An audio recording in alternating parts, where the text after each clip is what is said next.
ನಮಸ್ತೆ ಆತ್ಮೀಯ ಮಿತ್ರರೇ, ತಮಗೆ ವರನಿಧಿ ಕನ್ನಡ ನ್ಯೂಸ್ಗೆ ಆತ್ಮೀಯ ಸ್ವಾಗತ. ಇದು ಜನಪರ, ವಸ್ತುನಿಷ್ಠ, ನಿಖರ ಹಾಗೂ ಸತ್ಯದ ಹಾದಿಯಲ್ಲಿ. ರಾಜ್ಯದ ವಿಸ್ತರಣೆ ಆಸೆಗಾಗಿ ಕಾಕತೀಯ ರಾಜ ಪ್ರತಾಪರುದ್ರ ಈ ಪ್ರಾಂತ್ಯದ ಮೇಲೆ ದಂಡೆತ್ತಿ ಬರುತ್ತಾನೆ ಮತ್ತು ಗಿರಿಜನರ ಮೇಲೆ ತೆರಿಗೆ ಹಾಕುತ್ತಾನೆ ಹಾಗೂ ಗಿರಿಜನರು ಅವನ ವಿರುದ್ಧ ಹೋರಾಟ ಮಾಡುತ್ತಾರೆ. ಈ ಹೋರಾಟದಲ್ಲಿ ಪಡಗಿದ್ದ ರಾಜು ಸಮ್ಮಕ್ಕ ಸಾರಲಮ್ಮ, ಜಂಪನ್ನ, ಸಾರಲಮ್ಮನ ಭಟ್ಟ, ಗೋವಿಂದರಾಜು ಇವರ ವೀರಮರಣದ ನೆನಪಾಗಿ ಈ ಸಮ್ಮಕ್ಕ ಸಾರಲಮ್ಮ ಜಾತ್ರೆ ಮೇದಾರಂನಲ್ಲಿ ಇಂದಿಗೂ ನಡೆಸಿಕೊಂಡು ಬರುತ್ತಿದ್ದಾರೆ ಎಂದು ಸ್ಥಳೀಯರು ಹೇಳುತ್ತಾರೆ.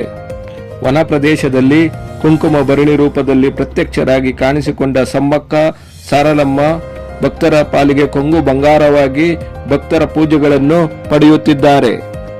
ಮೇದಾವರಂ ಜಾತ್ರೆಯ ಮೊದಲು ವೇಮುಲವಾಡ ರಾಜಣ್ಣ ದೇವರನ್ನು ದರ್ಶಿಸಿ ಆಮೇಲೆ ಮೇದಾವರಂಗೆ ಹೋಗಬೇಕೆಂದು ಭಕ್ತರ ನಂಬಿಕೆ.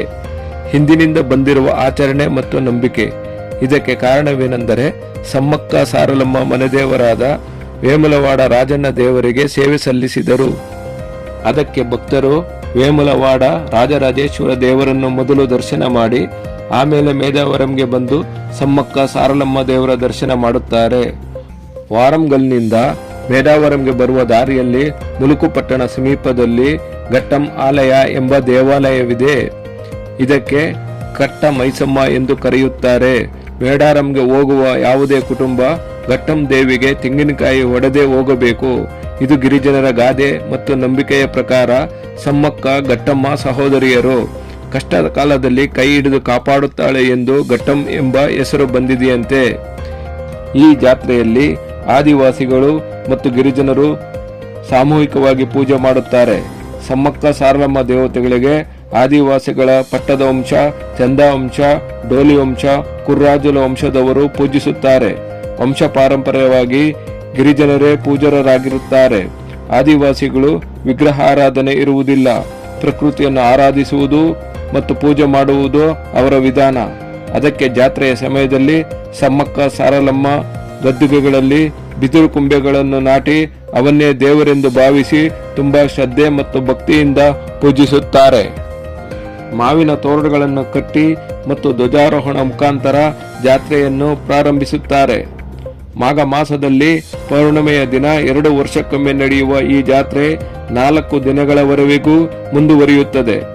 ಮೊದಲನೇ ದಿನ ಪೂಲವೆಂದಲ ಗ್ರಾಮದಲ್ಲಿ ಪಡಿಗಿದ್ದ ರಾಜನನ್ನು ದೇವಾಲಯದ ಪೂಜಾರಿಗಳು ಪೀಠದಲ್ಲಿ ಪ್ರತಿಷ್ಠಾಪಿಸುತ್ತಾರೆ. ಸಾರಲಮ್ಮ ಪತಿ ಗೋವಿಂದರಾಜುರವರನ್ನು ಉತ್ಸವದಲ್ಲಿ ತಂದು ಪೀಠದಲ್ಲಿ ಪ್ರತಿಷ್ಠಾಪಿಸುತ್ತಾರೆ. ತದನಂತರ ಕನ್ನೆಪಲ್ಲಿಯಿಂದ ಸಾರಲಮ್ಮ ತರುತ್ತಾರೆ. ಸಾರಲಮ್ಮ ನಿವಾಸ ಕನ್ನೆಪಲ್ಲಿ. ಸಾರಲಮ್ಮ ದೇವಿ ಬರುವಾಗ ಹೆಣ್ಣು ಮಕ್ಕಳು ಆರತಿ ಮಾಡಿ ಸ್ವಾಗತಿಸುತ್ತಾರೆ. ಸಂತಾನವಿಲ್ಲದವರು ದೇವಿ ಬರುವ ದಾರಿಯಲ್ಲಿ ಅಡ್ಡ ಮಲಗಿ ಮಕ್ಕಳನ್ನು ಪ್ರಸಾದಿಸು ಎಂದು ಬೇಡುತ್ತಾರೆ. ಸಾರಲಮ್ಮ ದೇವಿಯನ್ನು ತರುವ ಪೂಜಾರಿ ಅವರನ್ನು ತುಳಿದರೆ ದೇವಿ ವರ ಕೊಟ್ಟಂತೆ ಎಂದು ಭಾವಿಸುತ್ತಾರೆ. 2ನೇ ದಿನ ಸಮ್ಮಕ್ಕ ದೇವಿ ಪೀಠಕ್ಕೆ ಬರುತ್ತಾರೆ. ಮೇದಾವರಂ ಜಾತ್ರೆಯ ವಿಶೇಷ ಏನೆಂದರೆ ಚಿಲಕಲಗುಟ್ಟದಿಂದ ಸಮ್ಮಕ್ಕನನ್ನು ಕರೆತರುವುದು. ಇದು ಬೆಳಗ್ಗೆ 6 ಗಂಟೆಯಿಂದ ಪ್ರಾರಂಭವಾಗುತ್ತದೆ. ಮೊದಲು ಪೂಜಾರಿ ಚಿಲಕಲಗುಟ್ಟದಿಂದ ಬಿದಿರು ಬೊಂಬುಗಳನ್ನು ಪೀಠಕ್ಕೆ ತಂದು ಪ್ರತ್ಯೇಕ ಪೂಜೆ ಮಾಡುತ್ತಾರೆ. ಸಮ್ಮಕ್ಕ ಪೂಜಾ ಮಂದಿರದಿಂದ ಬಂಡೆಕಲ್ಲುಗಳನ್ನು ತಂದು ಪೀಠಕ್ಕೆ ತರುತ್ತಾರೆ. ಮಧ್ಯಾಹ್ನ 3 ಗಂಟೆಗೆ ಸಮ್ಮಕ್ಕ ದೇವಿಯನ್ನು ಪೀಠಕ್ಕೆ ತರಲು ಪ್ರಾರಂಭಿಸುತ್ತಾರೆ. ಭಕ್ತರು ಅರಿಶಿನ ಮತ್ತು ಕುಂಕುಮವನ್ನು ಗಾಳಿಯಲ್ಲಿ ಚೆಲ್ಲುತ್ತಾ ಸಮ್ಮಕ್ಕ ದೇವಿಯನ್ನು ಸ್ವಾಗತಿಸುತ್ತಾರೆ. ಈ ಸಂದರ್ಭದಲ್ಲಿ ಸರ್ಕಾರದವರು ಗಾಳಿಯಲ್ಲಿ ಗುಂಡು ಹಾರಿಸಿ ಗೌರವಿಸುತ್ತಾರೆ. ಚಿಲಕಲಗುಟ್ಟದಲ್ಲಿರುವ ಕುಂಕುಮನ ಭರಣಿಯಂತ ಸಮ್ಮಕ್ಕನನ್ನು ಪೂಜಾರಿಗಳು ಪೀಠಕ್ಕೆ ತರುತ್ತಾರೆ. 3ನೇ ದಿನ ಸಮ್ಮಕ್ಕ ಸಾರಲಮ್ಮ ಕುಂಕುಮ ಭರಣಿ ರೂಪದಲ್ಲಿರುವ ದೇವಿಯರು ಭಕ್ತರಿಗೆ ದರ್ಶನ ಕೊಡುತ್ತಾರೆ.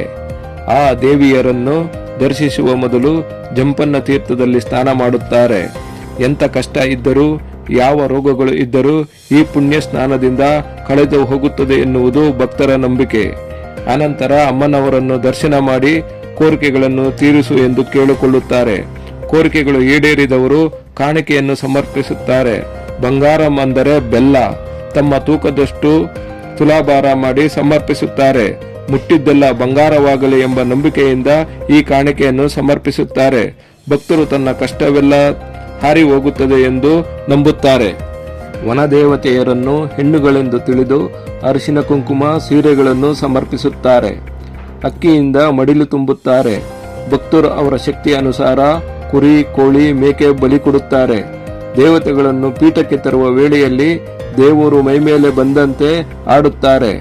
ಅವರನ್ನು ಶಾಂತಿ ಮಾಡಲು ಸಮ್ಮಕ್ಕ ಸ್ನಾನ ಮಾಡಿಸಿದ ಜಂಪನ್ನ ಬಾವಿಯಿಂದ ತೀರ್ಥ ತಂದು ಚುಮುಕಿಸಿ ನೀರನ್ನು ಕುಡಿಸುತ್ತಾರೆ. 4ನೇ ದಿನ ಸಮ್ಮಕ್ಕನನ್ನು ಚಿಲಕಲಗುಟ್ಟಕ್ಕೆ, ಸಾರಲಮ್ಮನನ್ನು ಕನ್ಯಪಲ್ಲಿಗೆ, ಗೋವಿಂದರಾಜನನ್ನು ಕೊಂಡಾಯಿಗೆ, ಪಡಿಗಜ್ಜ ರಾಜನನ್ನು ಪುನಗೊಂಡಕ್ಕೆ ಅವರವರ ಸ್ಥಳಗಳಿಗೆ ಕಾಲುನಡಿಗೆಯಿಂದ ಸೇರಿಸುತ್ತಾರೆ. ಈ ರೀತಿ ದೇವರುಗಳು ವನಪ್ರವೇಶ ಮಾಡಿದ ಮೇಲೆ ಜಾತ್ರೆ ಮುಗಿಯುತ್ತದೆ. ಕಾಕತೀಯ ಯುದ್ಧದಲ್ಲಿ ಹೋರಾಡಿದ ವೀರ ವನಿತೆಯರು ಆದರ್ಶಪ್ರಾಯರಾದರು. ಕೋಟ್ಯಾದಿ ಮಂದಿಗೆ ದೇವರಾದರು. ಈ ಜಾತ್ರೆ ಇದೇ ತಿಂಗಳ ಜನವರಿ 2026 ದಿನಾಂಕ 28ರಿಂದ 31ರವರೆಗೂ ಮೇಡಾರಂ ಹಳ್ಳಿ, ಮುಲುಗು ಜಿಲ್ಲೆ, ತೆಲಂಗಾಣ ರಾಜ್ಯದಲ್ಲಿ ನಡೆಯಲಿದೆ. ಈ ಶುಭ ಸಂದರ್ಭದಲ್ಲಿ ತಮ್ಮೆಲ್ಲರಿಗೂ ಸಮ್ಮಕ್ಕ ಸಾರಳಮ್ಮ ವನದೇವಿಯರ ಕೃಪೆ ಇರಲಿ ಹಾಗೂ ನಿಮ್ಮ ಕಷ್ಟಗಳು ದೂರ ಆಗಲಿ, ನಿಮಗೆ ಆರೋಗ್ಯ, ಐಶ್ವರ್ಯ, ನೆಮ್ಮದಿ ಸಿಗಲಿ ಎಂದು ಹಾರೈಸುತ್ತೇನೆ. ಇಂಥ ಪ್ರಮುಖವಾದ ವಸ್ತುನಿಷ್ಠ ವರದಿಗೆ ವರನಿಧಿ ಕನ್ನಡ ನ್ಯೂಸ್ ಅನ್ನು ಲೈಕ್ ಮಾಡಿ. ಸಬ್ಸ್ಕ್ರೈಬ್ ಮಾಡಿಲ್ಲವೆಂದರೆ ಸಬ್ಸ್ಕ್ರೈಬ್ ಮಾಡಿ, ಬೆಲ್ ಐಕಾನ್ ಒತ್ತಿ ಮತ್ತು ಕಮೆಂಟ್ ಹಾಗೂ ಶೇರ್ ಮಾಡಿ. ಇದರಿಂದ ನಮಗೆ ನ್ಯೂಸ್ ಮಾಡಲು ಸ್ಫೂರ್ತಿ ದೊರೆಯುತ್ತದೆ ಹಾಗೂ ನಿಮಗೆ ನ್ಯೂಸ್ ಬೇಗ ಸಿಗುತ್ತದೆ. ಧನ್ಯವಾದಗಳು ಮಿತ್ರರೇ. ಜೈ ಹಿಂದ್, ಜೈ ಕರ್ನಾಟಕ.